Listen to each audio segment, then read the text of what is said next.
तो MP board की class 9th के विद्यार्थियों, देखिए जिस घड़ी का आप बेसब्री से इंतजार कर रहे थे, मैं आपको इस वीडियो में विज्ञान का पेपर यहाँ पर प्रॉपर सॉल्यूशन के साथ में बताने वाली हूँ।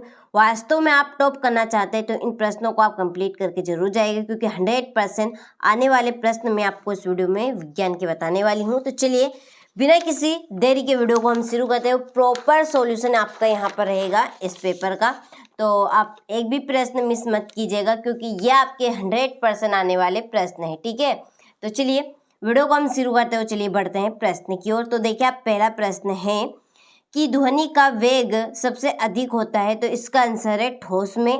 ठीक है, किस में रहेगा? ठोस में। दूसरा है सल्फर का परमाणु द्रव्यमान होता है, तो सल्फर का परमाणु द्रव्यमान होता है 12। ठीक है, कितना रहेगा? 12। तीसरा है शक्ति का एसआई मात्रक है, तो शक्ति का एसआई मात्रक है वाट। ठीक है, शक्ति का एसआई मात्रक क्या है? वाट। इसको आप कंप्लीट करें अच्छे से। चलिए चौथा है उर्वरकों को निम्न में से कौन सा तत्व उपस्थित नहीं रहता। ठीक है, उर्वरकों में निम्न में से कौन सा तत्व उपस्थित नहीं रहता, तो इसका आंसर आपका रहेगा आयरन। ठीक, इसका आंसर कौन सा रहेगा आपका? आयरन। पांचवा शुष्क बर्फ क्या है, तो शुष्क बर्फ है ठोस कार्बन डाइऑक्साइड। छठा है किसी एम द्रव्यमान की वस्तु जिसका वेग v है का संवेग क्या होगा, तो इसका आंसर है एम वी। ठीक है, द्रव्यमान इंटू वेग। चलिए तो ये आपके हिंदी वर्जन वालों के हुए, इसके नीचे ये आपके इंग्लिश वर्जन वालों के लिए choose correct option and right. तो आप अच्छे से स्क्रीनशॉट लेकर कंप्लीट करें। 100% आने वाले प्रश्न हैं ये आपके। ठीक है, तो इनको आप अच्छे से कंप्लीट करके जाइएगा जरूर, क्योंकि आप इन प्रश्नों से ही टॉप कर पाएंगे। चलिए इसके बाद आप देखिए क्वेश्चन नंबर 2 में रिक्त स्थानों की पूर्ति कीजिए। पहला है किसी वस्तु की गतिज ऊर्जा उसकी चाल के साथ खालिस्तान होती है, तो बढ़ती है। दूसरा गति के नियम सर्वप्रथम खालिस्तान ने दिए थे न्यूटन ने। तीसरा फसल की किस्मों में ऐच्छिक गुणों को खालिस्तान द्वारा प्राप्त किया जा सकता है, तो इसका आंसर है संकरण। चौथा है प्रति एकांक आयतन के द्रव्यमान को खालिस्तान कहते हैं घनत्व। पांचवा श्रव्य तरंगों की परास खालिस्तान होती है 20 हर्ट्ज से 20,000 हर्ट्ज। छठा है 25 डिग्री सेल्सियस पर जल की भौतिक अवस्था खालिस्तान होती है द्रव। ठीक है, तो ये आप किस तरह के रिक्त स्थान रहेंगे, स्क्रीनशॉट लेकर कंप्लीट करें। ये आपके इंग्लिश मीडियम वालों के लिए। ठीक है, चलिए क्वेश्चन नंबर 3 में सत्य सत्य लिखिए। पहला है कोशिका की खोज ल्यूएनहॉक ने की थी, तो ये आपका सत्य, क्योंकि रॉबर्ट हुक ने की थी। दूसरा है गुरुत्वीय त्वरण का मान 9.8 मीटर सेकेंड इनवर्स 2 होता है, तो ये आपका सत्य है। तीसरा हृदय पेशियां ऐच्छिक पेशियां होती है, तो ये आपका असत्य, क्योंकि हृदय पेशियां आपकी अनैच्छिक पेशियां होती है। निलंबन के कणों को फिल्टर पेपर से फिल्टर नहीं किया जा सकता है, तो ये आपका असत्य है। ठीक है, फिल्टर पेपर से निलंबन के कणों को फिल्टर किया जा सकता है, भले चाहे ये आपके बड़े, लेकिन इनको अलग अलग टुकड़ों में फिल्टर किया जाता है, तो इसलिए ये बात आपकी असत्य है। पांचवा है संयोजकता परमाणु की संयोजन शक्ति है, तो ये आपका सत्य। छठा है अणुओं के बीच स्थान ठोसों में अधिकतम होता है, तो ये आपका असत्य है, क्योंकि न्यूनतम होता है। ठीक है, चलिए स्क्रीनशॉट लेकर कंप्लीट करें। ये आपके इंग्लिश मीडियम वालों के लिए अच्छे से स्क्रीनशॉट लेकर आप भी अच्छे से कंप्लीट करें, क्योंकि ये आपके 100% आने वाले प्रश्न हैं। ठीक है, आप जितनी जल्दी कंप्लीट करेंगे आपके लिए अच्छा रहेगा। सही जोड़ी लिखिए। पहली जोड़ी है बल। बल है आपका द्रव्यमान इंटू त्वरण। दूसरा कार्य का एसआई मात्रक जूल। सदिश राशि है दूरी। एक अशु शक्ति होती है 786 वोट की। त्वरण है आपका वेग परिवर्तन की दर। और अदिश राशि है आपकी द्रव्यमान इंटू बल। ठीक है, तो ये आपकी इस तरह से जुड़ी हुई। चलिए यहाँ से स्क्रीनशॉट लेकर कंप्लीट करें। ये आपके इंग्लिश वर्जन वालों के लिए। ठीक है, इसके बाद आप देखिए एक वाक्य में उत्तर दीजिए। पहला दाब को परिभाषित कीजिए। ठीक है, दूसरा उस कंपोस्ट का नाम लिखिए जिसका निर्माण केंचुए की सहायता से किया जाता है। तीसरा है ये एक ऐसी धातु का नाम बताइए जो कमरे के तापमान पर द्रव अवस्था में पाया जाता है। चौथा है चमगादड़ उड़ते समय किस प्रकार की तरंगे पैदा करता है। ठीक है, 100 डिग्री सेल्सियस तापमान को केल्विन इकाई में परिवर्तित कीजिए। और उस ऊतक को परिभाषित कीजिए। ठीक है, तो ये आपके एक वाक्य में उत्तर रहेंगे इस तरह से। चलिए इनका हम सॉल्यूशन देख लेते हैं। तो देखिए ये है आपके दाब की परिभाषा। ठीक है, दाब को परिभाषित कीजिए। तो किसी सतह के प्रति एकांक क्षेत्रफल पर लगने वाले, ठीक है, लगने वाले लंबवत बल को हम क्या कहेंगे? दाब कहेंगे। ठीक है, और उस कंपोस्ट का नाम लिखिए जिसका निर्माण केंचुए की सहायता से किया जाता है। तो उस कंपोस्ट का नाम है वर्मी कंपोस्ट। ठीक है, चलिए तीसरा है एसी। एक ऐसी धातु का नाम बताइए जो कमरे के तापमान पर द्रव अवस्था में पाया जाता है। तो इसका आंसर है आपका पारा। ठीक है, पारा एक ऐसी धातु है जो कमरे के सामान्य ताप पर द्रव अवस्था में रहती है। अगला है चमगादड़ उड़ते समय किस प्रकार की तरंगे पैदा करता है? तो चमगादड़ उड़ते समय पराध्वनि तरंगे पैदा करता है। पराध्वनि आपको यहाँ पर लिखना है। तापमान के केल्विन में केल्विन इकाई में परिवर्तित कीजिए। तो इसका आंसर है 373.15 के। ऊतक को परिभाषित कीजिए। तो कोशिका का वह समूह जिसकी उत्पत्ति, संरचना और कार्य समान हो ऊतक कहलाता है। ठीक है, तो ये आपके यहाँ पर एक वाक्य में उत्तर हो गए। ठीक है, इसी के नीचे ये आपके इंग्लिश मीडियम वालों के लिए अच्छे से स्क्रीनशॉट लेकर आप कंप्लीट करें। ठीक है, छठा प्रश्न है उरुपातन को परिभाषित कीजिए। सातवां शुद्ध पदार्थ से आप क्या समझते हैं? आठवां स्थिर अनुपात के नियम को स्पष्ट कीजिए। नौवां है 3 कक्षाओं वाले बोर के परमाणु मॉडल का चित्र बनाइए। माइटोकॉन्ड्रिया को कोशिका का बिजली घर क्यों कहते हैं? ठीक है, कार्डियक यानी कि हृदय पेशी एवं आरेखित पेशी का नामांकित चित्र बनाइए। चलिए यहाँ पर मैं आपको पहले प्रश्न बता देती हूँ, फिर इनका सॉल्यूशन मैं आपको दूंगी। ठीक है, तो वीडियो को आप पूरा देखिए क्योंकि ये आपकी मोस्ट इम्पोर्टेंट क्वेश्चन है और पूरे प्रश्न के आंसर भी आपको मिल जाएंगे। देखिए, एक समान गति से आप क्या समझते हैं? उदाहरण देना है। प्रणोद किसे कहते हैं? इसका ऐसे मात्रक बताना है। आर्किमिडीज के सिद्धांत से आप क्या समझते हैं? शक्ति को परिभाषित कीजिए, इसका सूत्र एवं मात्रक बताना है। अनुप्रस्थ तरंगे किसे कहते हैं? समझाना है। खाद और उर्वरक में अंतर। तो ये आपके मोस्ट इम्पोर्टेंट क्वेश्चन है, इनको आप कंप्लीट करके जाएंगे तो 100% आप विज्ञान के पेपर में टॉप करेंगे, क्योंकि ऐसे ही प्रश्न मैं आपके लिए लेकर आई हूँ इस वीडियो में। ठीक है, तो एक भी प्रश्न आपको मिस नहीं करना है, पूरा वीडियो अच्छे से विजिट करना है। चलिए ये आपका अथवा है 21वें का 22वां है। उदाहरण सहित व्याख्या करनी है। परमाणु संख्या, द्रव्यमान संख्या, समस्थानिक और संभारिक। ठीक, चलिए 23वां है दूरी एवं विस्थापन में अंतर बताने हैं कोई 4 हो गए।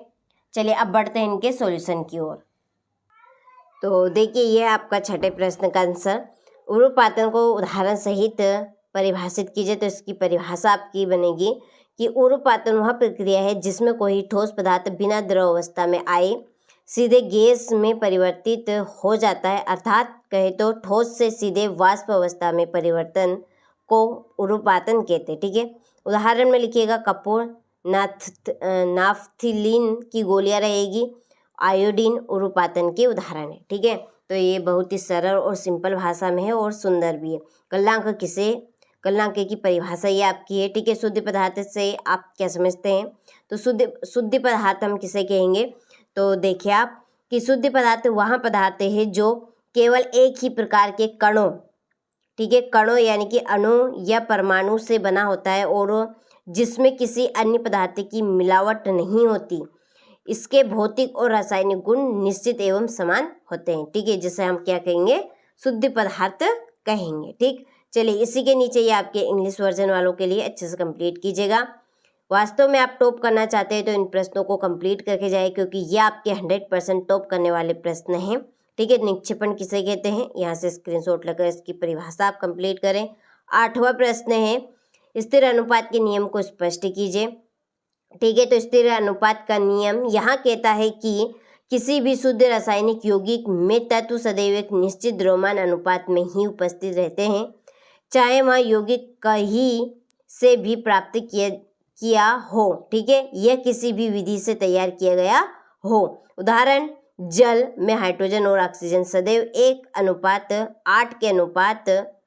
8 के द्रव्यमान अनुपात में पाए जाते हैं। ठीक है, तो ये आपके इस तरह के प्रश्न के आंसर रहेंगे, बहुत ही सरल और सिंपल। आप 1-2 बार पढ़ेंगे तो आपको याद हो जाएंगे। ठीक है, ज़्यादा दिक्कत आपको नहीं होगी याद करने में, तो अच्छे से आप स्क्रीनशॉट लेकर सारे प्रश्नों को कंप्लीट करें। और देखिए, आपसे जितनी जल्दी हो सके आप उतनी जल्दी ज़रूर कंप्लीट कीजिएगा, क्योंकि यह आपके 100% आने वाले प्रश्न हैं। यदि आप कंप्लीट करेंगे तो आप विज्ञान के पेपर में टॉप कर पाएंगे। ठीक है, चलिए, यह आपका 13वां प्रश्न आ चुका है। अच्छे से यहाँ पर स्क्रीनशॉट लेकर कंप्लीट करें। ठीक है, मैं आपको स्क्रीनशॉट इसलिए दे रही हूँ ताकि आप सभी का ज़्यादा समय बर्बाद ना हो। ठीक है, आप 1-2 बार पढ़ेंगे तो आपको क्वेश्चन के आंसर कंप्लीट हो जाएंगे, क्योंकि बहुत ही सरल और सिंपल भाषा में लिखे हैं। ठीक है, चलिए 15वां है, शक्ति को परिभाषित कीजिए। इसका सूत्र एवं एसआई मात्रक लिखना है। ये आपके हो गए इस तरह के। ठीक है, 16वां, अनुप्रस्थ तरंगे किसे कहते हैं, समझाना है। तो चलिए हम इसकी परिभाषा देख लेते हैं कि वे तरंगे जिसमें माध्यम के कण तरंग के संचरण की दिशा के लंबवत यानी कि सीधे कोण पर कंपन करते हैं, उन्हें अनुप्रस्थ तरंगे कहते हैं। ठीक है, अर्थात कहे तो यदि तरंग आगे की ओर बढ़ रही है तो उसके कण ऊपर नीचे या दाएं बाएं दिशा में कंपन करते हैं। ठीक है, उदाहरण, पानी की तरह पानी की सतह पर बनने वाली तरंगे तथा रस्सी में उत्पन्न तरंगे अनुप्रस्थ तरंगों के उदाहरण है। ठीक है, चलिए हो गए। इसके बाद में यहाँ से आप इंग्लिश वर्जन वाले स्क्रीनशॉट लेकर कंप्लीट करें। ये आपका अथवा हो गया। अच्छे से कंप्लीट करना है। खाद एवं उर्वरक में अंतर, चलिए इसको हम समझ लेते हैं। मोस्ट इम्पोर्टेंट प्रश्न है। देखिए, पहला पॉइंट है, खाद प्राकृतिक पदार्थों जैसे गोबर, पत्तियों आदि से बनती है, जबकि उर्वरक रासायनिक पदार्थों से तैयार किए जाते हैं। ठीक है, दूसरा, खाद में पोषक तत्व कम मात्रा में होते हैं, जबकि उर्वरक में पोषक तत्व अधिक मात्रा में होते हैं। ठीक है, तीसरा, खाद मिट्टी की संरचना को सुधारती है, जबकि उर्वरक मुख्य रूप से फसल की वृद्धि बढ़ाते हैं। चौथा पॉइंट है, खाद का प्रभाव धीरे धीरे होता है, जबकि उर्वरक का प्रभाव जल्दी दिखाई देता है। ठीक, तो ये आपका इस तरह का आंसर रहेगा, बहुत ही सरल और सिंपल। स्क्रीनशॉट लेकर अच्छे से कंप्लीट करना है। खरपतवार किसे कहते हैं, 2 उदाहरण आपको लिखने हैं। ठीक है, खरपतवार हम किसे कहेंगे, तो देखिए आप इसकी परिभाषा कि वे वांछित पौधे जो फसलों के साथ अपने आप उग जाते हैं। ठीक है, जैसे घास फूस, हम जैसे सोयाबीन बोते हैं। ठीक है, सोयाबीन में जो घास फूस उगता है वही अवांछित पौधे। ठीक है, जैसे गेहूं बोते हैं तो गेहूं में जो निकलता है कचरा, घास फूस, ये क्या है, अवांछित पौधे जो फसल के साथ उग जाते हैं और फसल की वृद्धि में बाधा डालते हैं। यानी कि देखिए, उनको भी खाद पानी मिलेगा। ठीक है, तो जितना, ठीक है, गेहूं को नहीं मिल पाएगा, आधा वो बांट लेंगे, तो इसलिए जो फसल की वृद्धि होती है वो रुक जाती है, यानी कि कम होती है। जहाँ पर ज़्यादा होती है वहाँ पर कम होती है, फिर उन्हें खरपतवार कहते हैं। ये पौधे फसल के पोषक तत्व, जल और प्रकाश को छीन लेते हैं। ठीक है, बराबर का हिस्सा हो जाता है फिर तो। उदाहरण, बथुआ और दूब घास। ठीक है, तो ये आपका खरपतवार किसे कहते हैं, ये इसकी परिभाषा हो गई। ये आपका इंग्लिश वर्जन वालों के लिए। 18वां प्रश्न, निम्न की उदाहरण सहित व्याख्या कीजिए। नंबर 1, संतृप्त विलयन। Number 2, collide. नंबर 3, शुद्ध पदार्थ। तो ये सीरियल बाय सीरियल परिभाषाएं हैं। ठीक है, स्क्रीनशॉट लेकर कंप्लीट कीजिएगा। देखिए, पढ़ के बताने का टाइम नहीं है, इसलिए मैं स्क्रीनशॉट आपको दे रही हूँ। चलिए, कुछ क्वेश्चन आपको पढ़ के भी बता रही हूँ ताकि अच्छे से आपको समझ सके, आप समझ में आए आपको। मिश्रण एवं यौगिक में अंतर, चलिए दोनों में अंतर हम देख लेते हैं। पहला पॉइंट है, मिश्रण दो या अधिक पदार्थों का भौतिक मेल होता है, जबकि यौगिक 2 या अधिक तत्वों का रासायनिक संयोग होता है। दूसरा, मिश्रण में घटक अपने अपने गुण बनाए रखते हैं, जबकि यौगिक में घटक अपने गुण खो देते हैं। तीसरा, मिश्रण को भौतिक विधियों से अलग किया जा सकता है, जबकि यौगिक को रासायनिक विधियों से अलग किया जाता है। चौथा पॉइंट है, मिश्रण का घटा संगठन निश्चित नहीं होता, जबकि यौगिक का संगठन निश्चित होता है। ठीक है, तो ये आपके इस तरह के आंसर रहने वाले हैं, बहुत ही सरल और सिंपल। जंतु एवं पादप कोशिका में अंतर, चलिए अब आप स्क्रीनशॉट लेकर इनको कंप्लीट करिए। ठीक है, किन्हीं 3 कोशिकांगों के नाम एवं एक एक कार्य लिखने। ठीक है, देखिए, माइटोकांड्रिया का क्या कार्य है, यह कोशिका में ऊर्जा यानी एटीपी बनाने का कार्य करता है। दूसरा, राइबोसोम्स है, यह प्रोटीन संश्लेषण का कार्य करता है। तीसरा, गोल्जी तंत्र, यहाँ पदार्थों का संशोधन और परिवहन करता है। लाइसोसोम यहाँ अपशिष्ट पदार्थों को नष्ट करता है। ठीक है, चलिए हो गया ये आपका इंग्लिश वर्जन वालों के लिए। 20वां प्रश्न आप देखिए, निम्नलिखित के नाम लिखिए। ठीक है, ऊतक जो मुंह के भीतर अस्तर का निर्माण करता है इसका नाम है उपकला ऊतक। ठीक है, ऊतक जो मनुष्य में पेशियों को अस्थि से जोड़ता है इसका नाम है कंडला। ऊतक जो पौधों में भोजन का संवहन करता है इसे कहते हैं फ्लोएम। ठीक है, स्क्रीनशॉट लेकर कंप्लीट करें। तंत्रिका कोशिका का नाम है कि चित्र बनाना है। ये आपका 21वां प्रश्न। ठीक है, इनके आपको सूत्र द्वारा प्रदर्शित यौगिकों के नाम आपको लिखने हैं। ठीक है, तो ये देखिए, पहले का नाम है एल्यूमिनियम सल्फेट, दूसरे का है कैल्शियम क्लोराइड, तीसरे का है कैल्शियम कार्बोनेट, चौथे का है पोटेशियम नाइट्रेट, पांचवे का है पोटेशियम सल्फेट और छठे का है सोडियम क्लोराइड। ठीक है, तो ये आप किस तरह के यहाँ पर नाम हुए, ये आपका अथवा हो गया। यहाँ से अच्छे से स्क्रीनशॉट ले। इसके बाद आप देखिए ये आपका 22वां प्रश्न, परमाणु संख्या। ठीक है, परमाणु संख्या की परिभाषा, द्रव्यमान संख्या किसे कहते हैं, समस्थानिक किसे कहते हैं, संभारिक किसे कहते हैं। ठीक है, अच्छे से कंप्लीट करिएगा, 100% आने के पूरे चांस हैं। समस्थानिक और संभारिक में 4 अंतर बताइए। प्रॉपर क्वेश्चन कर लेने हैं आपको। देखिए वही बता रही हूँ जो 100% आने के चांस है। दूरी एवं विस्थापन में अंतर लिखिए, ये आपका 100% आने का पूरा चांस है इसका, तो कंप्लीट आप अच्छे से करें। ठीक है, ये आपका अथवा है। मैंने क्वेश्चन आपको पहले ही बता दिए हैं, कुछ के क्वेश्चन नहीं है तो। ठीक है, तो यहाँ पर मैंने पेपर का आपको पूरा सॉल्यूशन बता दिया है, अच्छे से कंप्लीट आप करके जाइएगा।